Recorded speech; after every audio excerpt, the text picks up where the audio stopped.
CIET NCERT presents audiobook Beehive. For class 9th, this English textbook is presented by Nivedita Sardar. Beehive, textbook in English for class 9th. Notes for the teacher.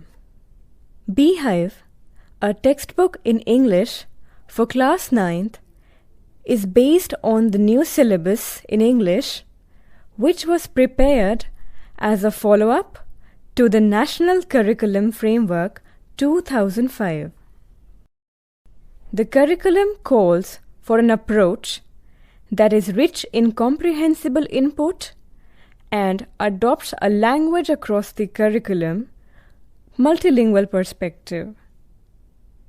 This reader aims at helping the child to read for meaning and to learn to communicate in English with confidence and accuracy.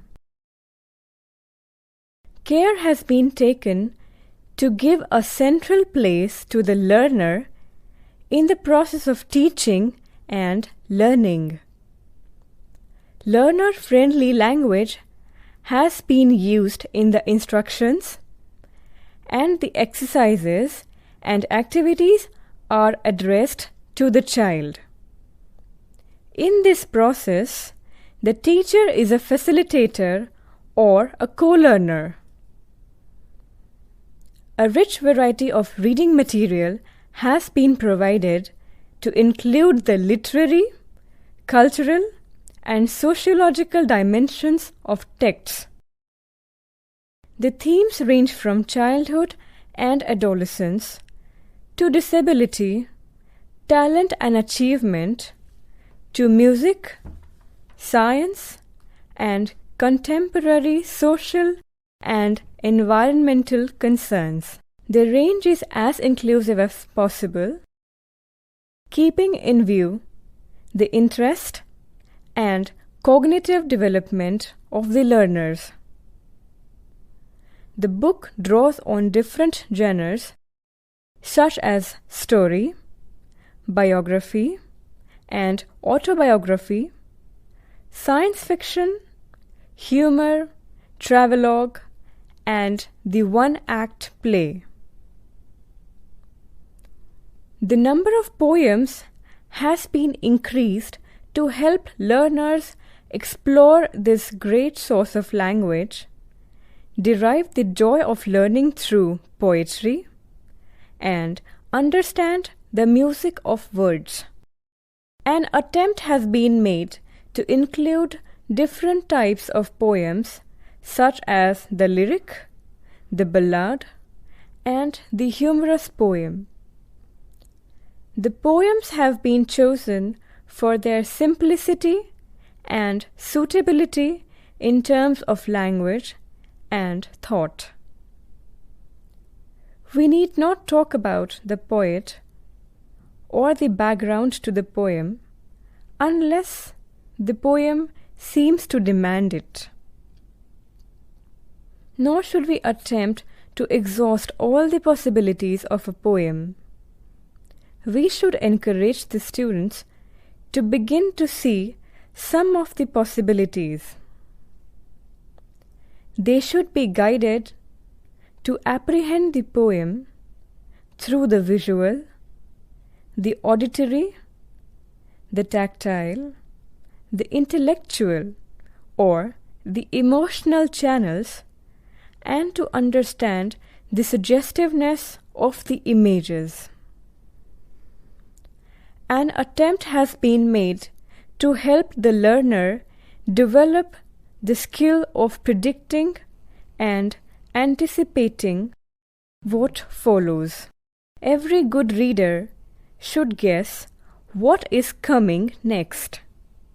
The task before you read, given at the beginning of each unit, is designed for this purpose. Learners should be encouraged to participate in this activity.